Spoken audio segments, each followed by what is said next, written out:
intersection of good drinks, good music, and good times. This is Hops and Spirits Bar Conversations. I feel like there's so much happening in the world of music these days. Bourbon and Beyond just wrapped up here in Kentucky. Americanafest, where these guys were at, wrapped up down in Nashville. And we got a fun episode for you. We're talking with the Talbott Brothers, who just released their lead single, Kerosene, from their upcoming album, Borderlands, which is out in May of 2025. Let's welcome in the guys, Nick and Ty. Welcome in. Hey, how's it going? Thanks for having us. Happy to be here, man. Absolutely. And you know what? I did a faux pas. Did I say your last name right? Yes. You did. Dude, Yeah. So many people don't know how to pronounce it. I remember getting calls from like telemarketers and stuff, and they'd ask if, pronounce it wrong, and we'd be like, actually, no, they're not home. That's not us. That's not us. Yeah. I was So- Talbot. Yeah, I went man, right you know for it. it. And I Yeah. was like, afterwards, I was like, I don't know if I ever asked. Now your confidence would have just made it anyways, I feel like if you do something confidently, it's like, it doesn't matter. Well, I appreciate that. Like I said, we're gonna have some fun here. We're gonna talk about y'all being at Americanafest here in a little bit. But this is Bar Conversations. We do a little drinking on this show too, responsibly, of course. I got a little Buzzard's Roost, a little American whiskey. Yes. One of my favorite pours I've had recently. You guys got anything good tonight? What you drinking? Yep. I'm having 4 Roses, which my brother got me, which is very kind of him. Not for this specifically, but he owed me one, so he got me. Yeah, we try to get each other caught up when we come over to each other's place and drink each other's libations. But I'm just drinking some Senor Rio tequila tonight. It's pretty good. It's the Anejo, so it's close to whiskey. I was gonna say, what's it aged in? Man, I don't want to mess it up and answer wrong, but I'm pretty sure it's a barrel of some sort. Barrel. You know what? I like the confidence. Because it's funny because I was gonna ask if you're a Blanco, Reposado, or a Añejo guy, and clearly you got some taste. Mm-hmm. Yeah, we try to. I think one of the coolest things about being a musician and touring is you get to try a lot of stuff. And so, like, before you have to go and commit to buying a bottle, you've kind of already had something somewhere before, so you kind of know, like, oh yeah, when I get home, I want to buy this and add it to the stash. And then we also end up with a ton of stuff that's left in the green room, so we kind of have like a little mobile bar basically by the end of a tour. And yeah, I mean, growing up in Nebraska, I feel like we grew up on like Coors Light and Jack Daniels, so it was kind of pretty basic, but yeah, I think experiencing a lot of different places opens you up to a lot of different things. So, Well, I was gonna say, do you guys have a decent collection then? I mean, and is it lean bourbon, tequila? What's the drink of choice then for each of you? Well, we've kind of started to, since we've been working with this tequila brand, and now this whole thing starts to feel like a pitch, but it's not. Since we've been working with this tequila brand, they've been sending us bottles, and it's been really cool, so we've enjoyed that a lot. But we've kind of traditionally been bourbon drinkers, really love Woodford Reserve is one of our favorites, and then got things like Bullet, which are kind of like a daily driver and stuff. But yeah, it just like Nick said, when you grow up in Nebraska, it's kind of like a thing that that's what you do. You just have a bottle of whiskey and pass it around at a fire or whatever. Like, that's really all there was to do, other than drinking light beer, which is but I still to this day yeah, if I go to an airport or something, I'll always get like a Coors Light or something like that. It's always been a staple. But yeah, we have a pretty good collection over the years. We've got a lot of like different bottles and unique ones, and then people come to the show and bring like a local whiskey or something for us to try, and whether they're good or not just depends on how long they last, if they're good. But yeah, we have quite the collection, definitely of bottles for sure. I don't know how much are in them, but that's definitely been a thing. Yeah, I think it's kind of nice to have a wide variety of stuff too, because like when we have buddies over, or just just in general, family Christmas or Thanksgiving, it's fun to have different things to offer. And probably some of our like really fun special occasion go-tos would be like your typical answers like Blanton or like Weller. Bland's is nice. We had a buddy that gifted us some Weller. So that's one that's a little bit harder to find, I feel like sometimes, but it's really good. It's too good. When you get it, you like it disappears pretty quick. But yeah, getting into some like tequila into that realm has been really fun. Um, and I think it's just fun to, make cocktails and do different things too, where when we host people and we've done, listening parties for new records and new music where Ty and I kind of act as the bartenders a little bit, and we've done that thing too. So that's really fun. People bring their own bottles in, or we'll do like a cookout, and somebody's grilling and mixing drinks too. So it's just something that's always been communal for us. Like we love to eat, we love to drink, and I think in the Midwest, that's kind of what you do. That was always something that was traditional for us. So yeah. I was gonna say, sounds like a really good time to me, and you know, uh, looking at y'all, if you're watching and not listening, you can notice they got a couple hats on. I feel like you all have a pretty solid hat collection as well, in addition to that bourbon collection. Yeah. Your hats to fedoras. I mean, what's going on here? Yeah, the trick is, just in case you end up, like Willie Nelson or like completely bald, if you start the hats early in the career, then you're good to go, when you're like 60 or 70. I mean, we got a lot of hair under here, but we're just making sure, always have I didn't know that was the secret for you. Oh, that was found my out. secret. Well, Yeah. that's a good way to get ahead of the curve, I feel like. But now we grew up wearing hats, I feel like our whole life. We grew up wearing, I think a lot of the pictures and stuff when we're kids, we're wearing cowboy hats and baseball hats. It was just maybe the weather, out there where we grew up is pretty harsh. And so summertime, the sun is always beating down. You're always coming in just sunburnt from the day. So that was probably part of it. But I think they're also kind of an essential piece that we've incorporated into like our stage setup and what we wear. Because for us, it was pretty natural. We didn't really feel like the day that we decided we were going to be musicians was the day we decided that we needed to change our wardrobe. It kind of all was already there. And so it's been fun. I think it's cool to work with different brands, and just different companies that have kind of come alongside us and sent us stuff that's really cool. Or we're out at a thrift store and you find some old trucker hat that has been worn for 20 years and there's beer stains on it, but it's like your favorite hat. So yeah, I guess add that to the bourbon collection as well as the hat collection too. So We need a hat sponsor. That's what it sounds like. yeah, there you go. There you go. Yeah, then you guys will be set. And Exactly.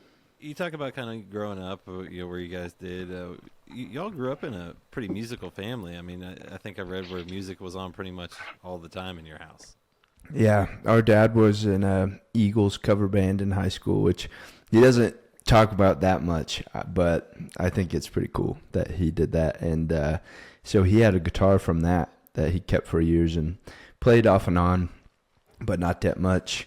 But as far as like music, our mom was the kind of mom that like put headphones on her stomach like Garth Brooks, while we weren't even born yet, so we could, she'd be like, "Oh, you guys loved Garth Brooks. You always kicked so hard." And yeah, we just grew up, and Dad was always playing like tapes or records and stuff of all these like classic rock bands or like country bands, George Strait, Merle Haggard, artists like that. And it just, I think as far as starting music and things like that, and it being important to our family is like our parents just never really knew how to facilitate it to like make it happen, but they never stopped it. Like even if we were in our bedrooms playing our guitars on volume 12, and just blowing the house down. They just let us do it. And I think that was a huge part of it. Like we took a couple lessons when we were younger, but I think Nick ended up being a better teacher for me on guitar than even our guitar teacher was. And he just has such an ear for it. You know, he's the kind of guy that like can hear a song and then play it right back. And I always read music. So we kind of had this, it was an environment of music, our parents sharing, you know, artists with us and stuff. And then also just letting us do it no matter what, even if it was kind of wild and we were sweating our butts off and singing to the wall. Yeah, I mean, I feel like it was tough too where we grew up. There wasn't music really, you know, we didn't grow up in like a music community. Our town was just under 2,000 people, about an hour from a Walmart, you know, and so like being in a rural farming community, the thing to do was to get a 9 to 5 and you know, summer times roll around, you do all the things that your friends did on their families' farms, and so we'd go out and help do that, you know. And I think the music thing for us kind of always made us feel like an outsider. And growing up with parents that were so passionate about it was kind of the thing that helped us be okay about it too, you know, and talking about our emotions through a song rather than talking about them to a person, because that was the other thing too. I think, you know, we grew up kind of with that mentality of like, just grit your teeth and get through it. You know, we didn't really always feel like we could talk to people about how you felt, you know, where we're from. It's you put your head down, do your job, and music kind of was the vehicle for us to be able to like finally deal with some stuff. So 30 years later, we're still trying to deal with things, but we fell in love with it pretty early, and I think that's kind of the thing that's always kept Ty and I, our bond, strong too, as brothers, has been the music, and always coming back to that because that's kind of what we grew up doing. So I was gonna say, is it true that you all would haul around a tape recorder and plastic guitars as kids? Yeah, we had actually. This is really funny. So I don't know if you remember on Home Alone. Do you remember he had that Talk Boy? Is what it was called. It was like the silver. It looked cool, like a camcorder or something. Nick and I got one of those somehow, collectively at Christmas or something. Garage sale or something, yeah. We would walk around with that thing and just hit stop and record and like re-record over old stuff that we didn't like. And like we were always just singing. You know, I always sang and Nick played guitar. So that was kind of how we started hanging out together. Was like Nick would be in his room just jamming out on a guitar, and then I'd come in and sing with him to, you know, some CD that we were playing or something over his stereo. And like that was, we were good. We were brothers before that. Like we always had each other's back, but that was kind of when we started to really like, we had this common thing, you know.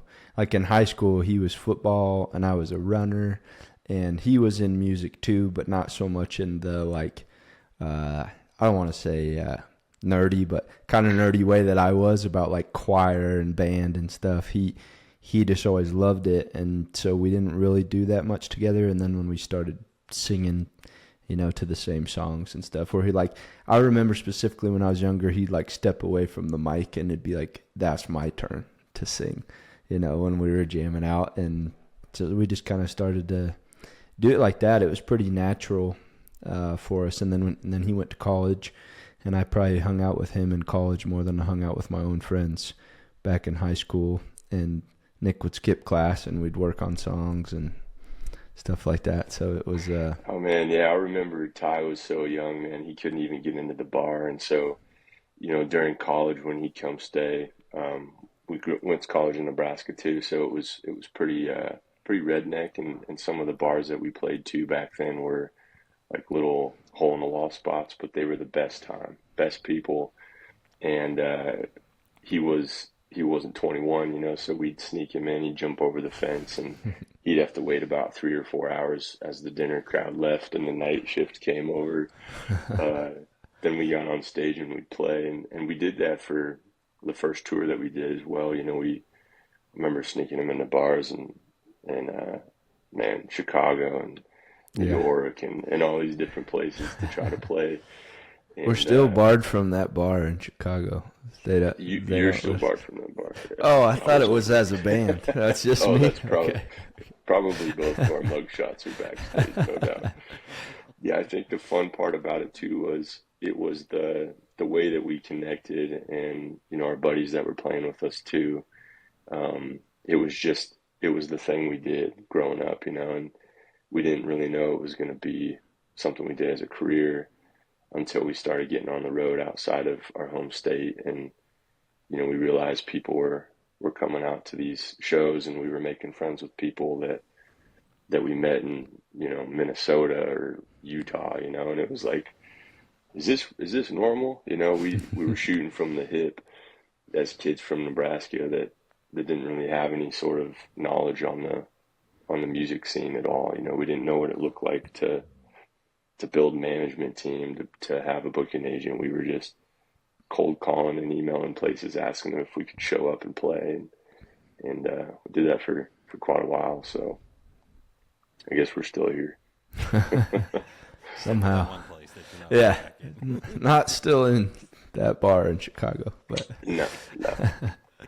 Sounds like a great story though to tell down Yeah. the road. yes, definitely.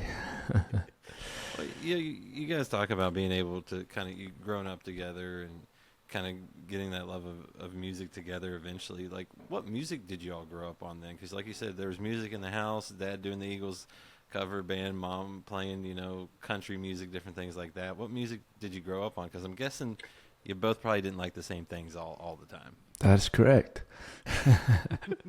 You go first, brother, if you want. Yeah. Oh man, I think it was so weird. It was a ton of different genres. And I hate the word genre too, because as an artist, it's hard to just say you want to be put into a box. But a lot of stuff that I remember listening to was Dad's records in the garage. He had this turntable in the garage and these old Marantz speakers, and had this set up, and so we'd sit there as kids and you just hold these vinyl that were bigger than us, and you'd page through the art and see all the lyrics, and I remember listening to stuff that was like Johnny Cash, and I think Johnny Cash was one of the first that kind of captivated me with the way that the music felt and his voice, and the storytelling. And I think that was something I'd sit there and just listen to how he would tell these stories and paint these pictures. So for me, I think it was a lot of the old country rock stuff first. Yeah, Johnny Cash, and Pops also had stuff like the Beatles and kind of got into that realm. Bob Seger and George Strait.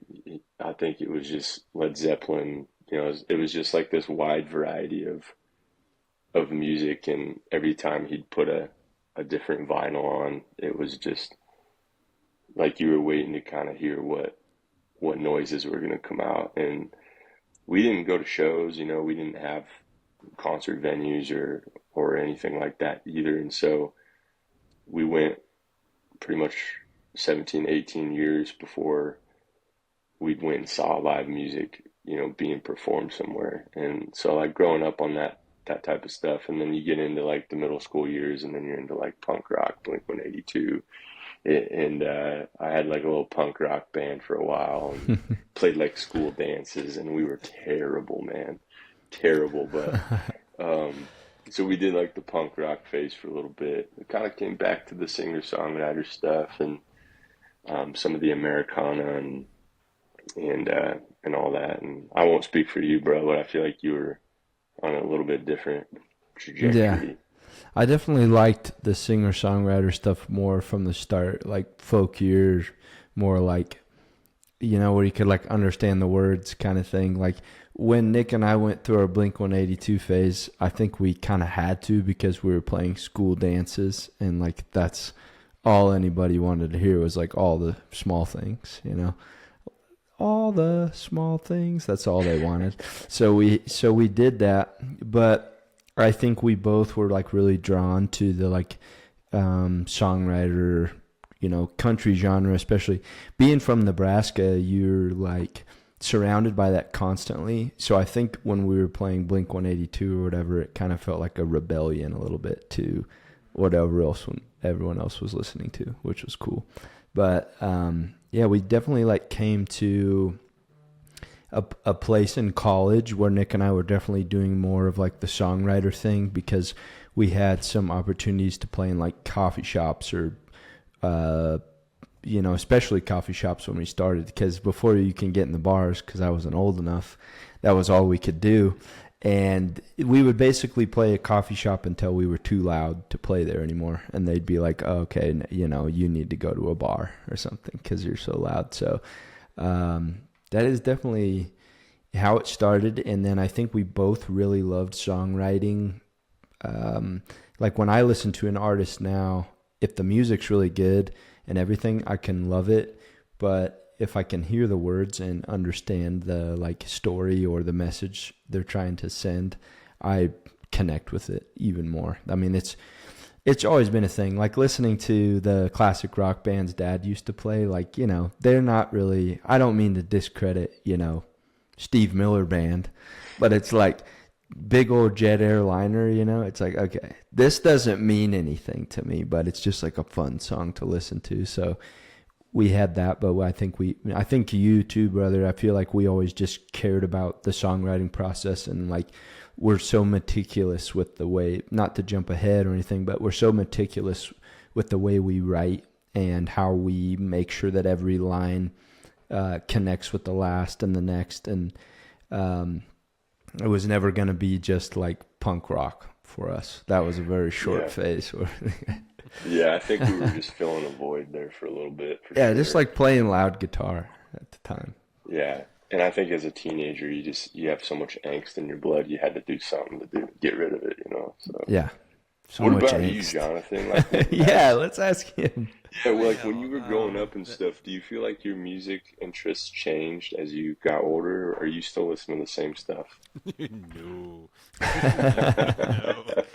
No, I mean, it's funny because when you were mentioning, Blink 182, I was like, yep, had that CD. Yeah. Yeah. And I didn't grow up as much on country. I was, 90s kid growing up on, little Eminem and hip hop and things like that. But as I've gotten older, like, it's to hear the storytelling, working at a classic country station for a little while, getting to hear, all of those songs that you guys pretty much were talking about, your George Straits of the world, Willie Nelson, Johnny Cash, and all. You really get an appreciation for a lot of that, and that's now what I listen to. I mean, I still dabble in some of the other stuff. There's really a time and a place for every. Sometimes you just got to put Blink 182 on and go for a drive. Jimmy Eat World. All there day. You go. Nothing wrong with that. Nothing wrong with that. Now, you guys talk about how you guys eventually kind of came together and were performing. It's one thing to be performing at like some of the coffee shops and things like that, but when did y'all decide to give music a go full time? Like, hey, let's see what we can do with this. Yeah, we were both in college. We were going to different universities. I was at UNK's University of Nebraska at Kearney, and then Ty was at UNL, which was in Lincoln. And I think we're both kind of like, hey, let's just give this a go. We'll take a semester off and see where we land. And about, I don't know, half a year or so in, I think we did a tour from Omaha, Nebraska to New York. So we had like 20 shows, and we booked them all ourselves. We didn't know what we were doing, but it was the worst tour we ever did, but it was the tour that we were like, this is what we want to do. If we're going to struggle at anything, it's going to be this, and this is what we're passionate about. And so that would have been, man, I don't remember. I'm trying to think years wise. I think we've been at this for 8-9 years now, playing together, and we've only been playing professionally for about probably 7. And I think we were just trying to convince ourselves more than anything that it was a risk we needed to take. And we've been really fortunate with people that come into our life and have been part of our team, whether it's for just a season or people that have been there for pretty much since the beginning, and speaking wisdom into our lives and helping us kind of keep our roots and keep grounded to what our values are and stuff. And I think one of the most important things for us was always just remaining authentic. And I think growing up where we grew up gave us a little bit of that advantage to just hold on to that sort of value and keep that sort of mentality as we were traveling all over. But I remember the moment we were I can't remember, I think we were brushing our teeth in like a Walmart parking lot or something. We bought this van on Craiglist in St. Louis, and we drove down to get it, and it was just this like the piece of shit. It was like this old family GMC Savannah. It sat like an inch from the ground, and just, you know, that the shocks were just gone. And we had that van for a couple years, and I remember we were sitting there once when we were on the road and got done playing, and we always had these astronomical drives between dates for some reason. But we're sitting there and we're like, are we crazy?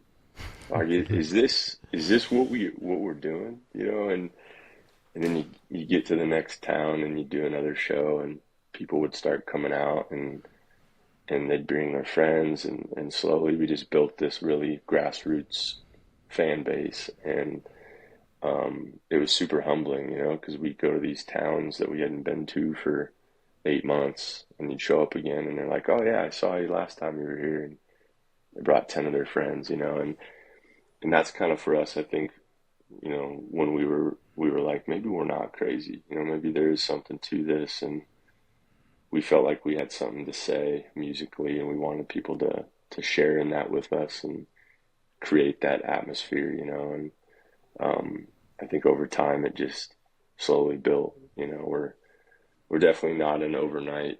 You know, we didn't post a video on TikTok and it got 10 million views, and you know, we got a record label offer. It was like we earned a fan at a time, and you know, every mile that we traveled, we were grateful for that relationship, and we just kept in touch and connected with those people. So yeah, I guess it's been almost a decade now, which is kind of crazy, but we haven't gone back to college yet. We dropped out, and I guess we never had a plan B, so here we are. We're still, you didn't have to tell him that. Why'd you tell him that? Just kidding. It's okay. I think I graduated online during COVID. Yeah, you did. It wasn't quite as exciting, but I'll never. You didn't get to walk down the thing with your diploma. No. Didn't care. I just like that y'all, you know, started it all with a van off Craigslist. I mean, that doesn't seem sketchy at all. You should have seen us trying to pool the money together for that too. It's like, you got how much you got? All right, I got this. And we, you know, kind of thing, we're like, we'll just walk in and tell them this is exactly how much we have, and if they want us to take it, we can take it, and it worked. It was good. That van tore up the country for a few years. Oh, for sure. Yeah. For sure. I miss her. We named her Goldie. She had this like sparkly gold paint job, you know, and it was just this ridiculous looking. It had one of those beds in the back where you hold the button and it just slowly just. You know? Yeah, had a VCR in it still. VCR, a little TV that folded down with a crack down the center, but if you turned just right, you could still watch it. See, memories. Good old days. Memories. Good old days. Yes. But you know, you talk about what you did at the start, and you know, being in that van, going everywhere, and then literally this past Friday, you know, from when we're talking, and really from when this episode will drop, y'all made your debut at the Americanafest. I mean, to go from that to that, I mean, what's it like to kind of, one, pinch yourself, look back, but also to be on that stage?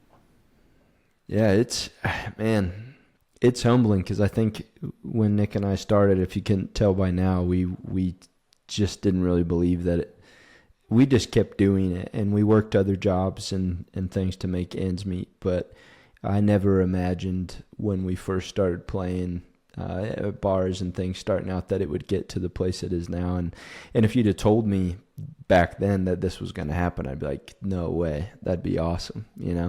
Like to be where we are now is, and I say this with the utmost gratitude for it. Like, I know there's artists that wish they were where we are now. And of course it's always going to grow. You're going to want more and to play for bigger and bigger audiences all the time, to share the music with more people. But, like I think, I don't want to speak for Nick either, but like, I think we feel really fortunate to be where we are, and that we did kind of start in a time where social media wasn't even a huge factor. It had just kind of started. So like, yeah, we'd post on Instagram that we're playing at like the local bar, 10 blocks away or whatever. But that wasn't really how the word got out. It was more like you text your friends or call, and then it spreads the word. And now we have this crazy multiple platforms where we can like share our music with the world, essentially.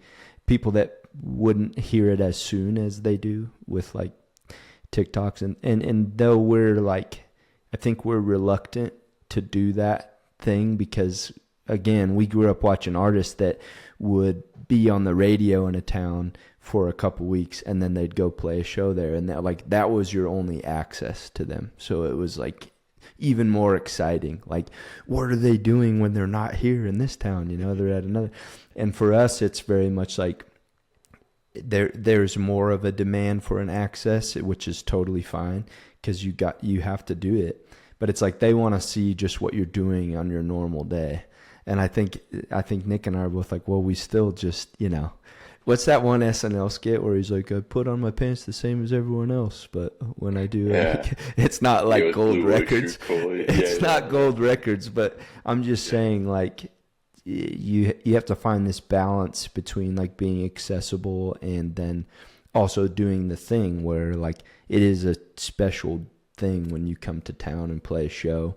So to play Americanafest, which is like something we've heard about for years and have wanted to do, especially being in Nashville, which is such a cool music city, that was pretty surreal. And it was pretty last minute through some cool connections and things that we had that we even kind of got thrown into that. But it was sweet because Nick and I were like, we have spent a lot of time in Nashville, but not necessarily played a lot. So we weren't expecting a huge crowd of people. We were just like happy to be doing it. And there was a huge crowd of people that have like seen us play before or like heard us before they came to the show. And we were like, this is great. Like, this just proves that all the social media and like even we had just put out the new song, Kerosene, which I think helped a lot to bring people out. So yeah, I think I'm just like in a constant state of disbelief, and every little next step that happens, I'm like, whoa, no way, like really? All right. It's such a cool thing, but we're along for the whole ride. There's no like guidebook or manual for being an artist and putting music out, and especially in 2024, you can only just really watch what other artists do and try to put out a bunch of content. So like any good thing that happens, I think I'm constantly like, wow, that worked. That's wild. Like, yeah. Why did they like that video? That was the one that took 10 seconds. Bro, you remember during Christmas last year, we were home in Nebraska for a little bit seeing family, and it was around the holidays, and we were trying to think about promoting a Christmas song, and it just, every time you post and you make content, it's always a gamble whether or not people absorb it and they respond. And the song itself was like, the whole promotion around it was okay. Well, we were also, I think we started just kind of filming like some stuff around town, and we're like posting on TikTok, like, this is a view, a tour of our hometown, and we drove down Main Street. It took 5 seconds, it's so small. And we were like, that's it. We were like, this is how you keep your beer cold. I remember going back home. We'd stick beer bottles in the snow outside and keep them cold. Keep the mountains blue. And Ty was walking out back to do like this whole thing that we were going to plan out on TikTok, and he was going to like put the beer in the snow. He just falls on his ass and wipes out. And that video slipped on the ice. That video had more hits than all the paid advertisements we did for the Christmas song. And we're like, we don't know. You can't recreate that on purpose. You can't control it. And so it is really interesting. Yep. Yeah.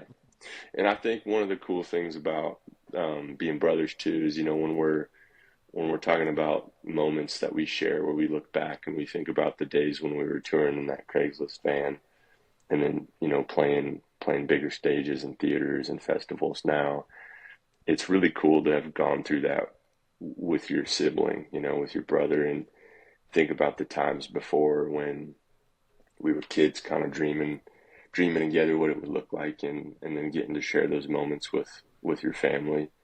And, also being best friends too. I think that's a really cool experience to share together, because there's so many layers to it where, you grow up as kids carrying around this plastic Flintstones guitar and tape recorder, and then you're suddenly playing at the punk rock covers at a school dance, and then you're sneaking them into bars, and then you're playing these shows and festivals in front of thousands of people, and you're kind of sitting there looking over at each other like, this is insane, and yeah.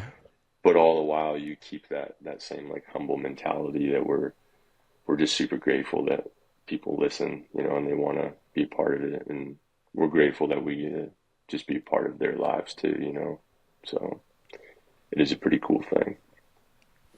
I was gonna say, I mean, when you're making good music and being able to tell those stories, I think people can connect. And y'all just released. You talk about that song you're putting out. Y'all released the lead single "Kerosene" from your next project, and it's a fun twist on a love song. I love it.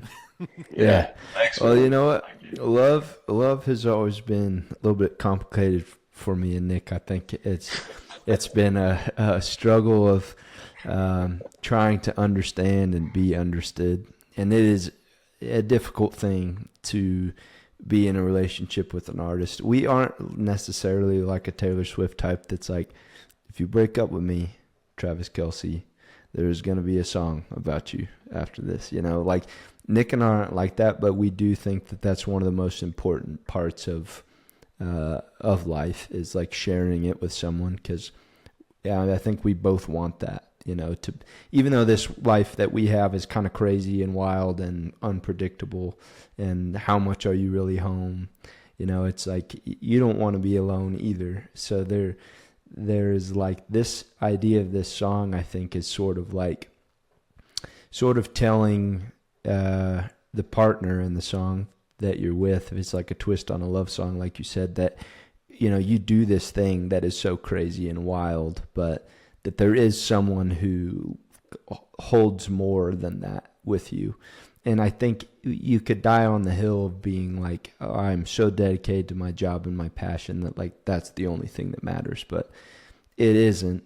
I mean, obviously, Nick and I being brothers, we have this relationship where we constantly have to keep checks and balances with each other and not just get too carried away with the job, and remember that we have family things. And I have a son who's 4, so that constantly factors into what we do and how long we're gone. But this song is sort of like telling that person, you are not what I do. You're not the stage and the lights. Yes, that's all exciting and incredible, but trying to but basically, tell someone that you hold more of me than this thing does, and I just can't wait to be home with you and be close to you.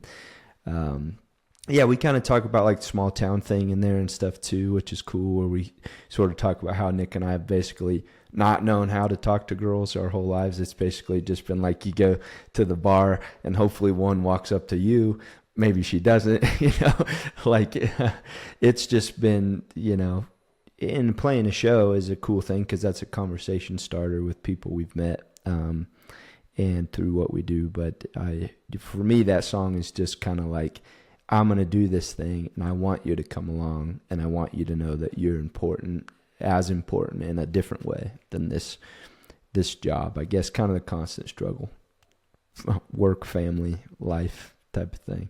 Not to dilute it at all, but maybe it means something completely different to you, brother. You could tell me. No, man, you nailed it. No, you nailed it. I think it's no, you nailed it. I think it's a thing where the balance is always something to keep in check, and I think for us, we always want to have songs that relate, but I think the struggle of an artist when you first start out writing songs is like you want to write songs that people like. And so you think about like, how do I write a song that someone's going to want to listen to? And you kind of concern yourself with that. And I think we kind of reached the point, during COVID in our career where we were like, we're just going to write what we feel like we need to write. And if someone wants to listen to that and they want to be a part of that and translate that to their own life, then cool. And if not, we need to get it off our chest anyway, and I think the song Kerosene was kind of a playful twist on love and what that relationship looks like. We're really good at writing sad songs. I'm really good at writing sad songs. I won't speak for you, but I love sad songs. They make me feel better, and I relate to that feeling of just the angst and the sort of struggle and that constant push-pull. And so Kerosene's super fun because it's still talking about that sort of struggle, push-pull a little bit, but it's done in a really fun way. And so playing it live is a great time. It's one of my favorite songs to play live. And I think we both walked away super proud of how it turned out, because we were like, this isn't necessarily just a sad song for once. I think we might have pulled off a love song that sounded happy.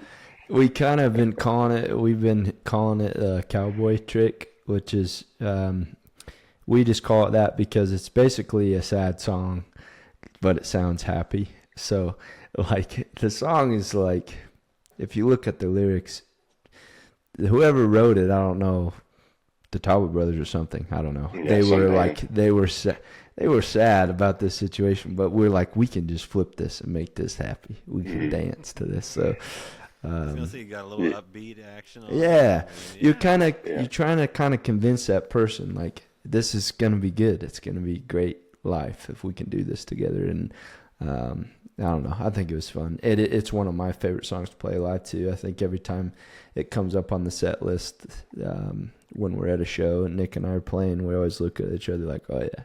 Like if I say Kerosene on stage, he's like, I'm just ready to go. Yeah, he's just ready. So, yeah. Now, this is part of that, like I said, the album that's coming out in May of 2025, Borderlands. What was it like working on that whole album? Because you guys went back to your hometown to kind of get some inspiration and kind of make things happen, right? Yeah, man, it was so fun. I think the overall experience was different than what we've done in the past.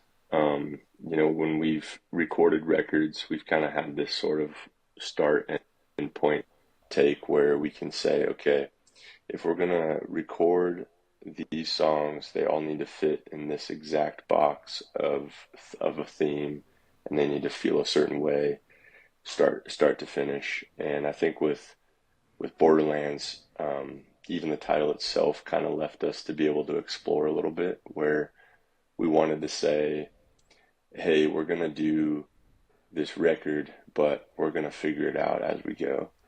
And I think the process of it, going back home to Nebraska, I spent a lot of time where we grew up, going back to our roots and kind of getting away from what the whole noise of the world has kind of brought into us in the past decade.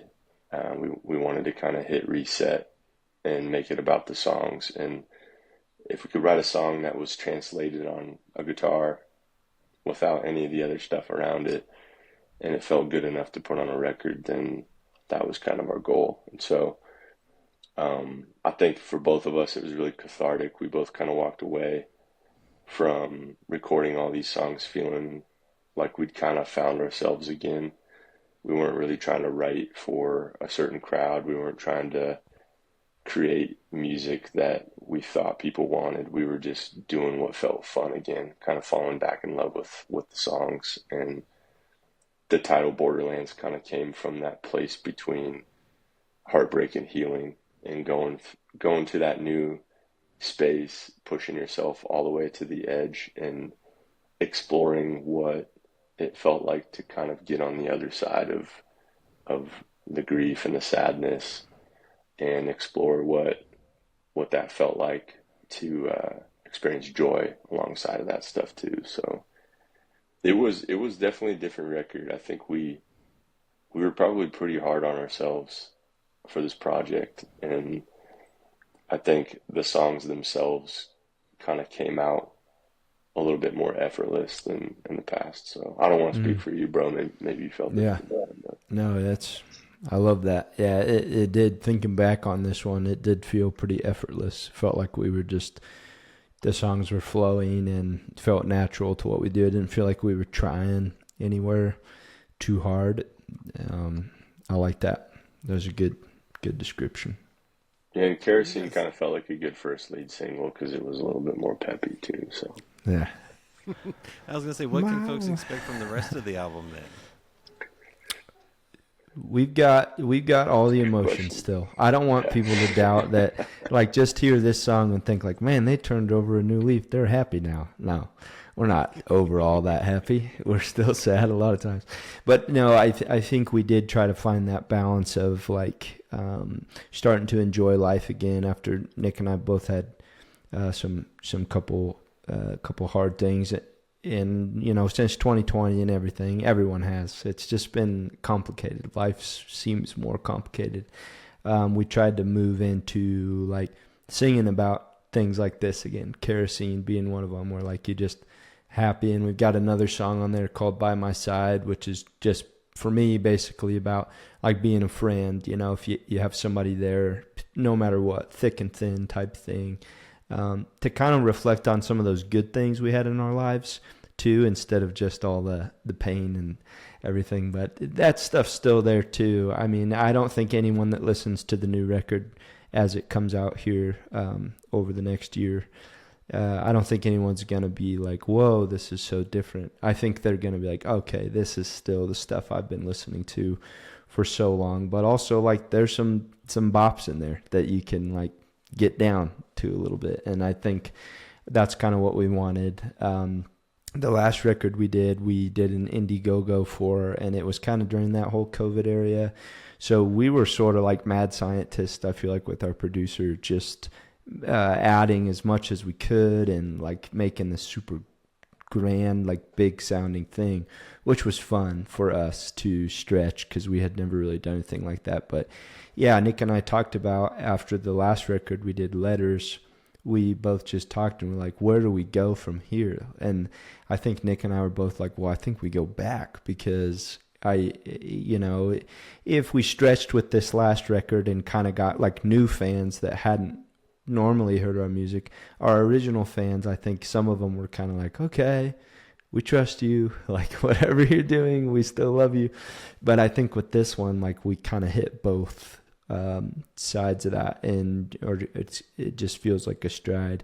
And like when Nick said effortless, like, I can't think of a better way to describe this whole record. It's just been, it's sad at times, but it's got joy, which is just life in general. You know, you do these ups and downs, and yeah, I'm so excited. Like, this is when we recorded the demos, Nick and I basically locked ourselves away in a basement and recorded the demos ourselves before we went in the studio.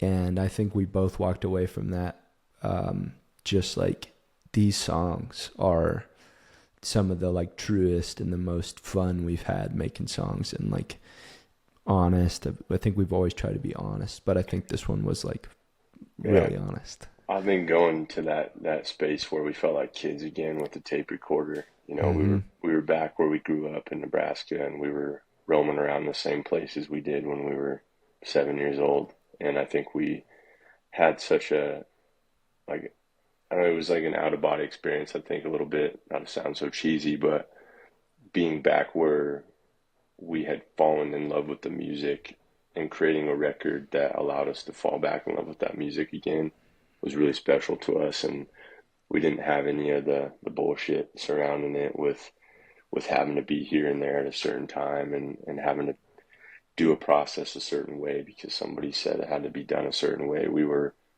just, on a garage band making songs with one microphone, and I think that experience for us was something that kind of reminded us how important it is to just always be really authentic with the writing and to make it be just an experience that people could come out and enjoy at a live show or hear on Spotify or Apple Music or wherever the hell people stream stuff now, and listen to those songs and be like, oh yeah, okay, I feel this way too. Like they feel less alone, just like we do when we hear a song that hits us, And I think that was our goal. Wasn't about necessarily making it sound a certain way. It was about just making it be honest enough where other people could also say like, oh, I feel that way too. And so I think that's kind of what took us into the Borderlands with the record, was just you're having that sort of mentality that takes you back to your roots and back to what's important.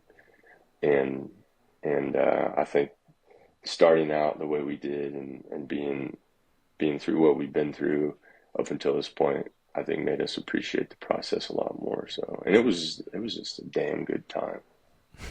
Yeah, we did have a good time. Well, and it sounds like you're having a pretty good time performing some of these songs. And this is, at the start of the show, I always ask what you're drinking tonight. Towards the end, this is my favorite question to ask because I think it'll change every time I talk to someone. What's your favorite song to perform these days, whether it's yours, someone else's? What's that one that you just love to get on stage and perform? Man, it might be Kerosene for me right now. Not to hit it over the head. Again, no promo. Just it's so fun because I think acoustically it translates different than when we're with the band. We tried to make this record very accurate to what we do on stage. And what people hear a lot of times when Nick and I do a duo thing before we do it is like, oh, it's just going to be 2 acoustic guitars. But Nick and I play so uniquely, I think, together, like rhythmically and stuff, because we've been doing it since we were kids, that to even play these songs as a duo, we've done a couple weeks of a duo tour, just the two of us. Playing Kerosene is so fun because there's this trade-off that we do live where, like he'll take a part and then I do, and then it kind of complements each other. The harmonica and the vocal stuff together is a lot of fun. I think Kerosene might be my favorite song to play right now. I mean, there's always going to be these older ones that I loved and I don't know if anyone else does, but and then you have to play the ones that everyone else loves that you don't love. You have to do it all. But I think Kerosene is very much like, yeah, it's a blast to play. I look forward to it every time we put it on the set list, and I'm like always saving it as like a secret weapon. Like if people aren't really having as good of a time as I want them to, I'll be like Kerosene, and then we play. The harmonica comes in and everybody's happy. Yeah. Yeah, man. Yeah, it's a fun song. I would say that's one of my favorite too. I've had a really good time playing a lot of the new stuff, and I think as we play it a little bit more, we kind of iron out the I don't know. I feel like there's when you play a song live and it's brand new, you gotta still work it out a little bit, and you kind of check the crowd response, and you kind of get to a point where you're like, all right, I feel like this is how we play it now, so now let's track it. Yeah. And there's this song called Will It Always Be This Way? It's a new song, and it kind of feels a little bit like a Johnny Cash song. It's got like the freight train drums to it and the harmonica, mandolin, guitar. And I think that song's been pretty fun. We've only done it a couple times. We just did it down in Texas, but I think the point that we both realize a song is fun is if we can look around on stage and no matter what the crowd is doing, if we're still having a good time, then I think we're all right. And it's even better if we look over and the crowd is doing the thing. Yeah. And if they're not, you're like, well, I still like it, but maybe it's not Yeah, going on the record. Me and Nick have never really talked about this publicly, but we do share a look on stage at some point during this show where we've never talked about it even with each other, I don't think, but we just both know that we're having a good time. And it's kind of this look where it's like, it doesn't really matter what happens, you know? And not to say, I mean, a ton of the shows are everything we want them to be. People there having a good time, talking after the show, connecting with the music. But like even on days, you know, on a Tuesday in somewhere in Kansas, you know, we'll look at each other on stage and be like, yeah, like this is fun. This is still what I want to do, you know? Like it doesn't really matter. I mean, it matters, but we have a good time. It doesn't. You're still making music. You're still having fun. Exactly. Do what you love to do. And yes. like I said, Kerosene's out now. You guys were able to do Americanafest, this past weekend. Mm-hmm. What else can folks expect from you the rest of 2024 and then on into 2025 when the album releases? Yeah, we've kind of been studio rats. We'll probably be studio rats for the remainder of the year, trying to put the finishing touches on the record. We've got a few shows. We're doing a really fun tour down south. We've got a couple weeks worth of dates with a band called Red, Wine, and Blue. They're out of Ohio. Great guys. So we're doing that, and then we're doing a couple one-offs back in the stomping ground. So we'll be back in the Midwest for a little bit. A couple shows in the Northwest, and I think the challenge of doing the record is you're always a little bit off. You know, you're off the road a little bit more than you want to be.